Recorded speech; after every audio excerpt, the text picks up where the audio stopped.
सबसे पहले तो अपना परिचय। नमस्कार, मैं Santosh Kumar, youth president Shiv Sena party Chandigarh से। और मैं आप लोगों को बताना चाहूँगा कि आने वाले नगर निगम चुनाव में शिवसेना पार्टी 35 के 35 वार्डों पे लड़ रही है। हमारी प्रशासन से कुछ मांगे हैं। प्रशासन की जो धक्काशाही चल रही है रेडी फड़ी के खिलाफ, वेंडर के लाइसेंस कैंसिल किए गए हैं जो उनको किया जाए। दूसरी बात है, टाउन वेंडर कमेटी में जो है जेन्युइन टाउन वेंडर्स को शामिल किया जाए। और जो भी गांव नगर निगम के अंदर आ रहे हैं, जैसे किशनगढ़ हो गया, हल्लो माजरा हो गया, यहाँ पे सीवरेज की जो ट्रीटमेंट है वो बहुत ख़राब है। पानी की सुविधा नहीं है, 3-3 दिन पानी नहीं आता, तो पानी की जो है वहाँ पे सुविधा की जाए। दूसरा है डंपिंग ग्राउंड का के यादव जी ने वादा किया था कि वो वहाँ हटा के ग्राउंड बनाएंगे। कोई भी जो रेजिडेंशियल एरिया उसके इतने पास में कोई भी डंपिंग ग्राउंड नहीं होना चाहिए, तो इसको शिफ्ट किया जाए आने वाले टाइम में। और नगर निगम से हम ये भी करना चाहेंगे और प्रशासक से भी ये मांग करना चाहेंगे कि आगामी नगर निगम चुनाव में है जो 2 सीटें ट्रांसजेंडर्स के लिए बुक की जाएँ, और जो कॉमन यूटिलिटीज़ हैं यानी कॉमन वॉशरूम्स हैं वहाँ पे ट्रांसजेंडर के लिए भी एक वॉशरूम बनाया जाए और इनके लिए एक शेल्टर का प्रबंध किया जाए। दूसरा है, नगर निगम चुनाव में या नगर निगम की नौकरियों में 80% तक जो है चंडीगढ़ के युवाओं के लिए आरक्षण दिया जाए, और 10वीं तक के लिए जो है 80% हम आरक्षण की मांग करते हैं चंडीगढ़ के बच्चों के लिए। और भी प्राइवेट जो नौकरियां हैं उसमें भी 80% हम मांग करेंगे। जो है आगामी नगर निगम जो हैगा हमारा चुनाव है, उसमें हम ये भी कहना चाहेंगे कि आम आदमी पार्टी जो है कांग्रेस पार्ट 2 बन चुकी है, क्योंकि छाबड़ा जी उसमें शामिल हो चुके हैं। तो आप आपके लिए शिवसेना पार्टी सदैव खुली है, आप हमें ज्वाइन कर सकते हैं। और हमारा तो पहले ही समाज सेवा का प्रावधान रहा है। और मैं ये कहना चाहूँगा कि हमारे को जो है नगर निगम जो हम 16 तारीख को घेर रहे हैं, तो इसके लिए नगर निगम अपनी तैयारी कर ले, चंडीगढ़ पुलिस प्रशासन भी अपनी तैयारी कर ले, और हम पुरजोर तरीके से आ रहे हैं। और हम 35 के 35 वार्डों पे लड़ेंगे और 35 के 35 वार्डों को निकालने की कोशिश करेंगे। और हम चंडीगढ़ की जनता के साथ सदैव खड़े हैं। धन्यवाद। भारतीय जनता पार्टी को किस नज़र से देखते हैं? भारतीय जनता पार्टी एक समय से समझ लीजिए पूंजीवाद को बढ़ावा दे रही है, क्योंकि इलेक्ट्रिसिटी डिपार्टमेंट जब 150 करोड़ प्रॉफिट में है, तो आपको जो है उस डिपार्टमेंट को किसी को निजी हाथों में क्यों देना चाहिए? पहली बात है, क्योंकि वो रेवेन्यू जनरेट करके दे रहा है। हमारा बहुत छोटा एरिया है, 16 किलोमीटर का एरिया है, तो हमारे को निजीकरण करने की ज़रूरत ही नहीं है। दूसरी बात है, बीजेपी का क्या है, जो भी है बीजेपी के पास सत्ता बहुत लंबे समय तक रहेगी, उनके अंदर दम आ गया है। बहुत सारे काउंसिल्स उनके डिफ़ॉल्टर्स हैं, उन्होंने अपने एरियाज़ में उन फंड को, पार्षद के फंड को खर्च ही नहीं किया है। तो मेरा कहने का मतलब है, अब बीजेपी के जाने की बारी है। आप बहुत सारे पिंडों में जाते हैं, आप तो पत्रकार लोग हैं, देख ही चुके होंगे कि वहाँ पे होर्डिंग्स लग चुकी हैं कि बीजेपी का जो भी नेता आएगा वो अपनी सुरक्षा का खुद जिम्मेदार होगा। तो आप ये समझ सकते हैं कि आने वाले चंडीगढ़ जो नगर निगम चुनाव उसमें बीजेपी का पर्दा ख़त्म है। यानी शिवसेना ने ऐसे कौन से काम किए हैं कि शहर की जनता शिवसेना को वोट दे?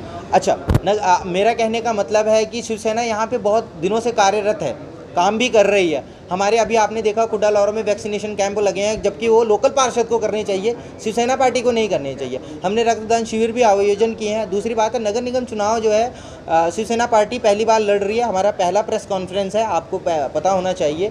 आप बहुत अच्छे पत्रकार भी, आपने ये जवाब पूछा। आप हमारा महाराष्ट्र से ले सकते हैं विंग, पंजाब में भी हम बहुत एक्टिव हैं, चंडीगढ़ में अब एक्टिव हो गए हैं। अब आपको हमारे काम पे काम ही दिखते रहेंगे, और हम दूसरी पार्टियों की को लेकर के लड़ेंगे, वैक्सीनेशन और ब्लड डोनेशन। हाँ जी। अच्छा, यानी आने वाले अच्छा सुनिए शिवसेना पार्टी क्या करती है, शिवसेना पार्टी के पास जो समस्याएं आती है उसका निदान करती है। आज भी हमने वो आवाज़ उठाई है जो कि कोई पार्टी अभी तक नहीं उठा रही है।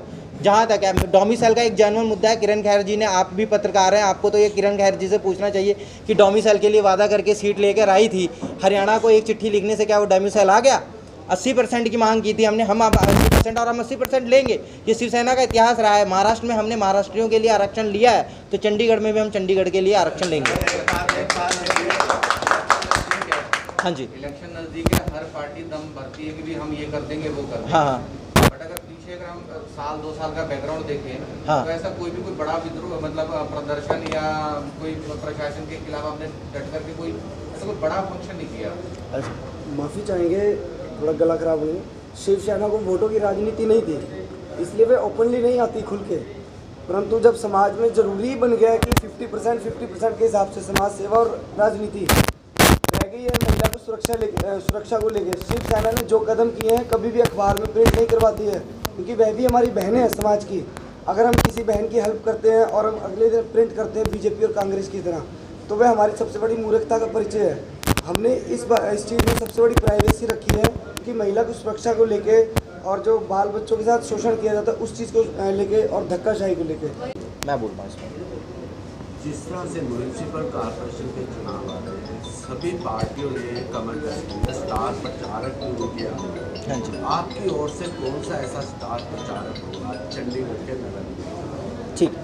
आने वाला जो नगर निगम चुनाव है इसमें हमारी जो है उद्धव साहब से भी बात हो रही है, प्रभारी जी से भी बात हो रही है कि आने वाले जो नगर निगम चुनाव है उसमें जो भी स्टार प्रचारक आएगा आप लोगों को तो पहले पता लग जाएगा, आप तो मीडिया कर्मी हैं, ठीक है ना। दूसरी बात है हमारे जो अध्यक्ष साहब हैं वो इस पर ज़्यादा अच्छे से ब्रीफिंग से आपको जवाब दे देंगे, क्योंकि पार्टी हाईकमांड वो है, पार्टी से वो इस चीज़ पे लेते रहते हैं ब्रीफिंग। तो मेरे कहने का मतलब है जो भी स्टार प्रचारक आएगा आपको उससे पहले आपको पता भी लग जाएगा। वैसे स्टार प्रचारक हम भी उतारेंगे, ऐसी बात नहीं, पर पहली बात है कि अगर हम जेन्युइन मुद्दों पे लड़ेंगे, जेन्युइन मांगे उठाएंगे तो स्टार प्रचारक की जरूरत ही नहीं है। चेहरा कौन होगा हैं? नगर निगम में? चेहरा कौन होगा नगर निगम में? चेहरे तो जी अभी किसी चेहरे नहीं, चेहरा मेन एक चेहरा कौन सा होगा? अच्छा, जो हमारे तो वैसे अभी जो नगर निगम का अभी यहाँ पे है जो प्रदेश अध्यक्ष ही रहेंगे हमारे, जो परमजीत सिंह राजपूत हैं वही मेन चेहरा रहेंगे। बाकी आने वाले वार्ड में आपको अलग अलग प्रत्याशियों का पता लगता रहेगा, क्योंकि अभी तक सीटें ओपन नहीं की गई हैं तो हम भी नहीं कर सकते हैं, क्योंकि आपको भी पता होना चाहिए कि सत्ता में जो बीजेपी पार्टी है आपका स्ट्रॉन्ग कैंडिडेट चेंज भी कर सकती है जी, क्योंकि है शिवसेना की 35 सीटों पे कैंडिडेट उतार। ये तो जी आने वाले वक्त बताएगा ना जी, आने वाला वक्त बताएगा। सभी वार्डों पे क्या आपने अपनी जो आपके जो भी पार्षद लड़ेंगे या कैंडिडेट हैं प्रधान है वार्ड में, वो सभी हो गए? 60% तक हमने इसको कंप्लीट कर लिया है जी। आने वाले टाइम में ये भी है कि अभी सीटें तो बटने दीजिए, जैसे कि छाबड़ा जी आम आदमी पार्टी में चले गए हैं, बहुत सारे लोग आएंगे टूट के। दूसरी बात है हमारा पहली प्रायोरिटी रहेगी कि हम आम लोगों को टिकटें दें, पहली बात है। दूसरी बात है हमारा 60% तक तो कंप्लीट हो गया, 40% का रास्ता रह गया है, वो भी हम बहुत जल्दी कर लेंगे। इसलिए हम नहीं कर रहे हैं इसको, क्योंकि हमारे को ये पता है कि सीधे ये कह रहे हैं कि जो बगावत करके शिवसेना में आएगा उसको टिकट देंगे। नहीं, इसका हमारा क्या कहने का मतलब है, आप हमारे को ना, आप समझिए, सुनिए मेरी बात है पहले कि 60% जो भी हमारे अभी कैंडिडेट है ना, आपको शायद एक हफ्ते में पता लग जाएगा, या नगर निगम का घेराव करेंगे ना तो आपको सारे पार्षद मिलेंगे, उसमें से आप देख लीजिएगा कितने टूट कर आए हैं, कितने जुड़ कर आए हैं। किस तरह देखते हैं आप? किसान आंदोलन का देखिए जी, हमारी पार्टी उसका समर्थन कर रही है, क्योंकि किसान का भंडारण का जो है कांग्रेस ने नीति बनाई थी। आपने शायद देखा होगा 1960 या 62 में एक नीति बनी थी कि भंडारण बहुत ज़्यादा हो रहा था लालाओं की तरफ से। भंडारण का जो है आप अडानी को दीजिए ना, मैं कह रहा हूँ सरकार ने तो सीधा सा फंडा कह दिया है कि हमारे पास जी रखरखाव की देखरेख नहीं है। आप अडानी का शेल्टर होम बनने दीजिए, उसमें कोल्ड स्टोर एरिया बनने दीजिए, जो फीस वो दे रहा है अडानी को देगा, पर अडानी के पास पावर नहीं होनी चाहिए इसको रिलीज़ करने की या उसको स्टोर करने की। स्टोर आप किसान से ही करवाइए, हम मना नहीं कर रहे हैं। किसानों का जो है, किसानों का तो हम सदैव समर्थन करते हैं शिवसेना पार्टी, और चंडीगढ़ में हुआ आने वाले समय में और पुरजोर तरीके से समर्थन करें।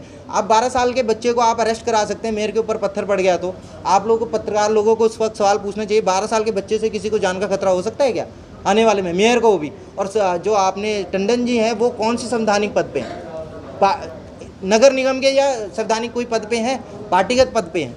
अगर उनके ऊपर पत्थर चल गया तो उसके लिए धारा 144 लगाना कहाँ तक सही है? धारा 144 तब लगती है जब प्रशासन को या प्रशासनिक कोई खतरा हो कानून व्यवस्था को।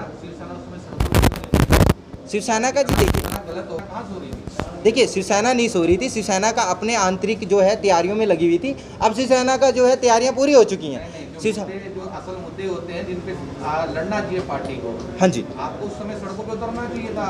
अगर गलत हुआ है, नहीं, इन मुद्दों पे हमारी